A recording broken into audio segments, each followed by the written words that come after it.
केंद्रीय मंत्रिमंडल ने सांसद स्थानीय क्षेत्र विकास योजना को बहाल करने और आगे जारी रखने की दी अनुमति।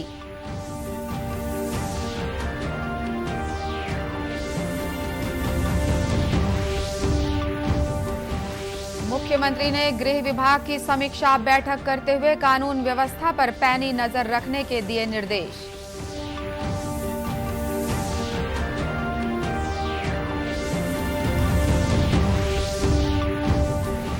प्रदेश के सहकारी समितियों के कर्मचारी कल से अनिश्चितकालीन हड़ताल पर, भाजपा समर्थन में आई सामने।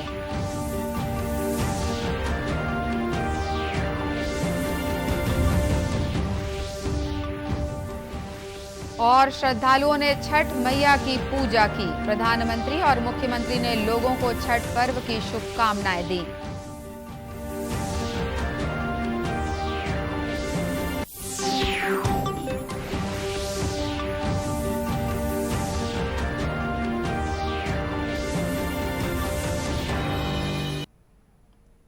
नमस्कार, आप देख रहे हैं दूरदर्शन समाचार। मैं हूं अनुराधा दुबे और अब समाचार विस्तार से। केंद्रीय मंत्रिमंडल ने सांसद स्थानीय क्षेत्र विकास योजना को बहाल करने और आगे जारी रखने की अनुमति दे दी है। इसे कोविड महामारी के कारण स्थगित कर दिया गया था।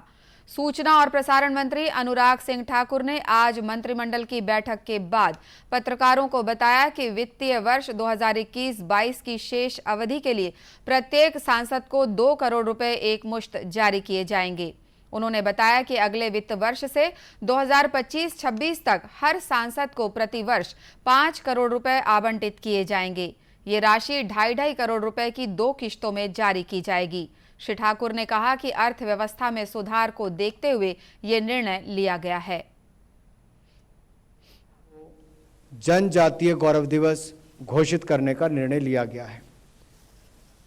भारत सरकार 15 नवंबर से 22 नवंबर तक जनजातीय समुदाय के गौरवशाली इतिहास और उनकी उपलब्धियों, संस्कृति और आज़ादी की लड़ाई में उनकी योगदान की महत्ता पर एक सप्ताह पूरा 15 से 22 नवंबर तक एक सप्ताह कार्यक्रम आयोजित करने जा रही है। सूचना और प्रसारण मंत्री ने बताया कि मंत्रिमंडल ने 15 नवंबर को भगवान बिरसा मुंडा की जयंती जनजातीय गौरव दिवस के रूप में मनाने का फैसला किया है। शेष अवधि के लिए एमपीलैड की स्कीम को कार्यान्वित करने का निर्णय किया गया है। इससे प्रत्येक एमपी को, सभी सांसद जो अभी हैं उनको 2-2 करोड़ रुपए की किश्त आवंटित की जाएगी, जो 2021-22 की है। लेकिन जो बाकी के 3 वर्ष रहते हैं 2022-23 से लेकर 25-26 तक, उस समय के लिए 5-5 करोड़ रुपए की पूरी किश्त माननीय सांसदों को अपने क्षेत्र के विकास के लिए दी जाएगी। उन्होंने बताया कि जनजातीय समुदाय उनकी संस्कृति और उपलब्धियों के गरिमापूर्ण इतिहास को दर्शाने के लिए इस महीने की 15 तारीख से 22 तारीख तक कई समारोह आयोजित किए जाएंगे। मुख्यमंत्री भूपेश बघेल ने रायपुर में कल गृह विभाग की समीक्षा बैठक करते हुए कानून व्यवस्था पर पैनी नजर रखने के निर्देश दिए। उन्होंने पुलिस विभाग के अधिकारियों को सोशल मीडिया मॉनिटरिंग सेल का गठन भी जल्द करने के लिए कहा। मुख्यमंत्री ने डीजीपी मेरिट स्कॉलरशिप शहीद विनोद चौबे के नाम पर करने के निर्देश दिए। उन्होंने चिटफंड कंपनियों के फरार संचालकों के विरुद्ध धीमी कार्रवाई पर नाराजगी जताई। मुख्यमंत्री ने बस्तर फाइटर्स की भर्ती प्रक्रिया में विलंब होने को गंभीरता से लिया और कहा कि भर्ती प्रक्रिया हर हाल में जनवरी 2022 तक पूरी कर ली जाए। उन्होंने अंतर्राज्यीय गांजा तस्करी पर रोक लगाने के निर्देश दिए। उन्होंने कहा कि राज्य भर में संचालित हुक्का बार बंद कराए जाएं, साथ ही ये सुनिश्चित करें कि हुक्का बार फिर से शुरू न होने पाएं। पूरे देश में कहा जाए कि चिट फंड कंपनियों के पैसा वापस करने वाले पहला प्रदेश है। लगातार मॉनिटरिंग करने के बाद भी वो उसमें तेजी नहीं आ पाई। दूसरा, जो आदिवासियों के जो प्रकरण हैं जिसे वापस करना था, उसके भी लगातार हम लोग मॉनिटरिंग कर रहे हैं, लेकिन उसमें भी और तेज़ी का आवश्यकता है। उसी प्रकार से हुक्का बार और फिर जो निर्देश पिछले समय जो आईएएस और आईपीएस के एसपी और कलेक्टर कॉन्फ्रेंस में जो निर्देश दिए थे कि शाम को कोई भी अधिकारी अपने ऑफिस में बैठ के नहीं रहेगा, वो फील्ड में दिखाई देगा, शहरों में दिखाई देगा। तो वो सारे काम, तो ये जो सामान्यतः जो पुलिसिंग के काम जो होना है उसमें कसावट के निर्देश में निकल दिए। बैठक में मुख्यमंत्री ने कहा कि महिलाओं और बच्चों की सुरक्षा सरकार की सर्वोच्च प्राथमिकता में शामिल है। इसके बावजूद भी महिलाओं की सुरक्षा के लिए ऐप तैयारी में विलंब होना अत्यंत खेद का विषय है। मुख्यमंत्री ने पूछा कि उनके निर्देश के बाद भी जिलों में कानून व्यवस्था की साप्ताहिक समीक्षा क्यों नहीं की जा रही है। मुख्यमंत्री ने कहा कि नागरिकों में विश्वास और अपराधियों में भय व्याप्त करने शहर के प्रमुख स्थानों में पुलिस अधिकारियों की उपस्थिति अनिवार्य रूप से दिखनी चाहिए। इस कार्य में लापरवाही बरतने वालों को बर्दाश्त नहीं किया जाएगा। बैठक में मुख्यमंत्री ने आदिवासियों पर दर्ज प्रकरणों की वापसी की धीमी प्रगति पर अप्रसन्नता व्यक्त की। मुख्यमंत्री ने गांजा तस्करी की घटनाएं लगातार सामने आ रही हैं, इस पर तत्काल रोक लगाने के निर्देश दिए। मुख्यमंत्री भूपेश बघेल ने कहा है कि प्रदेश में व्यापार और रोजगार बढ़ाने के लिए गांव को प्रोडक्शन सेंटर और शहर को ट्रेडिंग सेंटर बनाएं। कपड़ा व्यापारी डिजाइनरों को प्रशिक्षण देकर उन्हें कपड़ा डिजाइन और उत्पादन का ऑर्डर दें। मुख्यमंत्री ने कपड़ा एवं रेडीमेड व्यापारी संघ पंडरी द्वारा आयोजित सम्मान समारोह को संबोधित करते हुए ये बात कही। उन्होंने कहा कि राज्य सरकार इसके लिए जमीन, शेड और मशीन उपलब्ध कराएगी। इससे लोगों को रोजगार के साथ ही ग्राहकों को अच्छी क्वालिटी का कपड़ा भी उपलब्ध होगा। मुख्यमंत्री ने कहा कि इसके लिए व्यापारी जिला कलेक्टर के साथ बैठकर परियोजना तैयार कर सकते हैं। उन्होंने बताया कि दंतेवाड़ा में सरकार की सहायता से डेनेक्स गारमेंट का कार्य शुरू हुआ है और वो अच्छी तरह संचालित हो रहा है, जिससे बड़ी संख्या में स्थानीय लोगों को रोजगार भी मिला है। श्री बघेल ने कहा कि सरकार की कोशिश ये है कि व्यापारी उद्योग को सुविधा दें तो वे इसे जोड़कर बेहतर बना लेते हैं। उन्होंने कहा कि व्यापार जितना बढ़ेगा उतना ही लोगों को रोजगार मिलेगा। प्रदेश के सहकारी समितियों के कर्मचारी कल से अनिश्चितकालीन हड़ताल पर हैं। कर्मचारियों की इस हड़ताल को भाजपा का समर्थन भी मिल रहा है। प्रदेश भर के सहकारी कर्मचारी राजधानी रायपुर के धरना स्थल पर अपनी 5 सूत्रीय मांगों को लेकर प्रदर्शनरत हैं। छत्तीसगढ़ सहकारी समिति कर्मचारी महासंघ रायपुर के प्रदेश अध्यक्ष ईश्वरी साहू ने कहा कि जब तक उनकी मांगें पूरी नहीं होती तब तक हड़ताल जारी रहेगी। कालीन हड़ताल पे बैठे हुए हैं। हमारी जो 5 सूत्री मांग है वो बहुत पुरानी मांग है, लेकिन शासन प्रशासन के द्वारा आज तक इसमें किसी भी प्रकार का विचार विमर्श नहीं किया गया है, न ही कुछ निर्णय लिया गया है। हम मजबूर होकर के आज फिर अनिश्चितकालीन आंदोलन को 8 तारीख से शुरुआत किए हैं और ये हड़ताल निरंतर चलता रहेगा जब तक हमारी 5 सूत्री मांग पूरा नहीं होगा।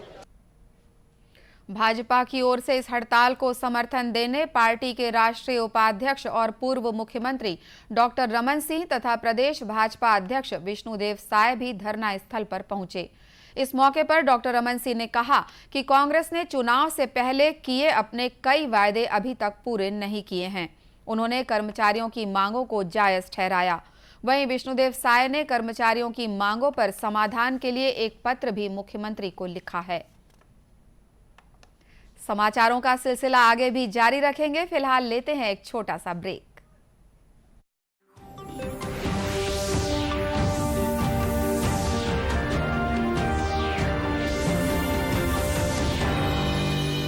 Come on boys, let's go practice. अरे रुक यार, मेरे बैंक अकाउंट में गलत एंट्री का प्रॉब्लम हो गया है। अरे तो बैंक को कंप्लेन करना। बैंक को लिखे 1 महीना हो गया है, बट वो गूगली पे गूगली डाले जा रहा है। तो आरबीआई के बैंकिंग लोकपाल को इन्फॉर्म करो। रुक, मैं समझाता हूँ। जैसे क्रिकेट में थर्ड अंपायर, वैसे ही आरबीआई का बैंकिंग ओम्बुड्समैन। आरबीआई कहता है अगर बैंक आपकी कंप्लेंट को 1 महीने में नहीं सुलझाता तो आप आरबीआई के कंप्लेंट मैनेजमेंट सिस्टम पर ऑनलाइन कंप्लेंट कर सकते हैं। ये आरबीआई का आसान तरीका है आपकी कंप्लेंट सुलझाने का, और वो भी फ्री। आरबीआई कहता है जानकार बनिए, सतर्क रहिए।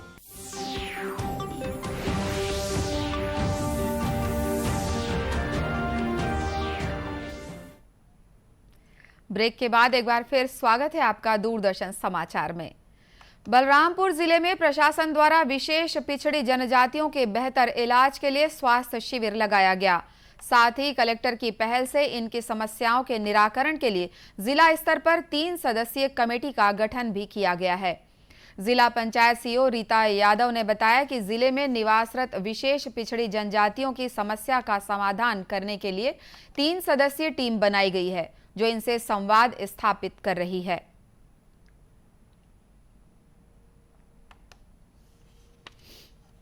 जो भी मूलभूत समस्याएं हैं उनकी समस्याओं के निराकरण के लिए जो है जिला स्तर पर कमेटी गठित की गई है, जिसके अध्यक्ष जो हैं संयुक्त कलेक्टर हैं और उसके सदस्य में ईडीएम चीफ्स हैं और इसके अलावा एसी ट्राइबल को उसके सदस्य बनाया गया है। मूल उद्देश्य ये है कि जो भी पीवीटीजीज की मूलभूत समस्या हैं, चाहे राशन की हो, पेयजल की हो, गृह की हो, आवास संबंधित समस्या हो, स्वास्थ्य संबंधित समस्या हो, उसकी जो भी परेशानियां हैं उसको दूर करने के लिए यह सेल गठन किया गया है।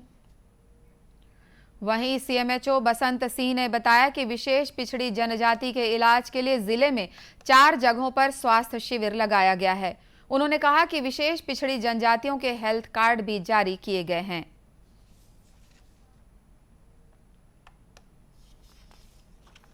विशेष पिछड़ी जनजातियों के लिए त्वरित स्वास्थ्य लाभ देने के लिए अपन कलेक्टर सर के निर्देशानुसार जिले में अलग अलग 4 जगह विशेष स्वास्थ्य शिविर अस्पताल लगाए हैं, जिससे इसका मेन उद्देश्य यही है कि लोगों को जल्दी से जल्दी इस स्वास्थ्य लाभ अपन दे पाएँ और जिनको कहीं दूर जाने में दिक्कत होती थी वो प्रॉब्लम ना रहे।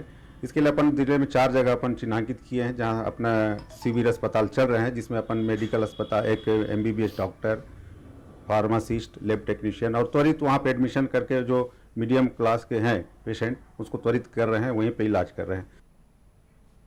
इस तरह जनजातीय बहुल इलाके में स्वास्थ्य के प्रति जागरूकता लाने की कोशिश की जा रही है। रायपुर कलेक्टर ने सिनेमा घरों को 100% क्षमता के साथ खोलने की अनुमति दे दी है। सिनेमाघर संचालकों ने इसके लिए कलेक्टर के प्रति आभार जताया है। कलेक्टर सौरभ कुमार ने सिनेमाघर, थिएटर और मल्टीप्लेक्स जो कंटेनमेंट जोन के बाहर के क्षेत्र में हो, उन्हें 100% क्षमता पर परिचालन की अनुमति शर्तों के अधीन दी है। सिनेमाघर संचालकों का कहना है कि नियमानुसार ही लोगों को प्रवेश देंगे। उन्होंने कहा कि कलेक्टर के इस निर्णय से सिनेमा व्यवसाय को गति मिलेगी। बाद से सरकार द्वारा ये कोविड की नीति के अनुसार हमें 50% ऑक्यूपेंसी में दर्शकों को बैठाना पड़ा। 50% दर्शक बैठने की वजह से लोग प्रोड्यूसर बॉम्बे में कोई भी पिक्चरें रिलीज नहीं कर रहे थे। उस वजह से हमें बहुत हानि हुई, बहुत नुकसान हुआ। लेकिन अब गवर्नमेंट द्वारा 100% ऑक्यूपेंसी की अनुमति दे दी गई है, जिससे बड़ी बड़ी फिल्में रिलीज हो रही है। यही हफ्ते दीपावली में सूर्यवंशी का प्रदर्शन हुआ, जिससे हमें बहुत बड़ा और बहुत बेहतरीन रिस्पांस मिला। गौरतलब है कि कलेक्टर की शर्तों के मुताबिक इन स्थानों में आने वाले व्यक्तियों और स्टाफ को कोविड वैक्सीनेशन का सर्टिफिकेट रखना अनिवार्य होगा।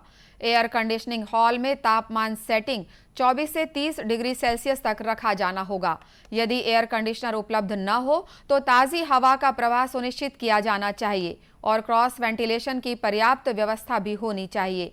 वहीं एंट्री एग्जिट पॉइंट और कॉमन एरिया में टच फ्री डिस्पेंसर के साथ सैनिटाइजर रखना अनिवार्य होगा। प्रवेश के समय प्रत्येक व्यक्ति का हाथ सैनिटाइजर से सैनिटाइज करने अथवा साबुन से धोने और उनका थर्मल स्कैनिंग किया जाना अनिवार्य होगा। प्रत्येक व्यक्ति के लिए मास्क पहनकर सोशल डिस्टेंसिंग का पालन करना अनिवार्य होगा। प्रधानमंत्री नरेंद्र मोदी ने छठ पूजा के अवसर पर देशवासियों को बधाई दी है। श्री मोदी ने एक ट्वीट में कहा है कि छठी मैया सभी को अच्छा स्वास्थ्य और खुशियां प्रदान करें।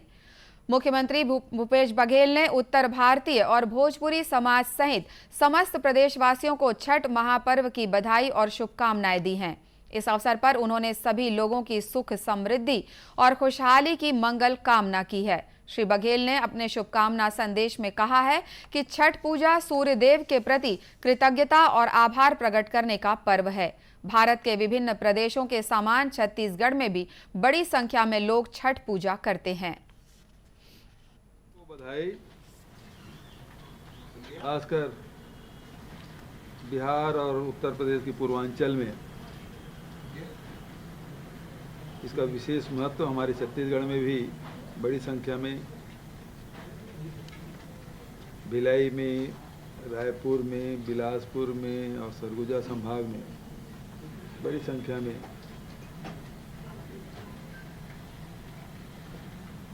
उत्तर भारतीय लोग रहते हैं, उनका ये पर्व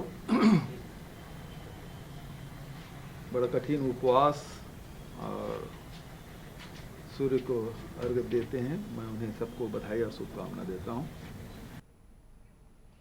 गौरतलब है कि 4 दिवसीय छठ पर्व नहाय खाए के साथ सोमवार को शुरू हो गया था। इसी के साथ ये समाचार बुलेटिन समाप्त हुआ। नमस्कार।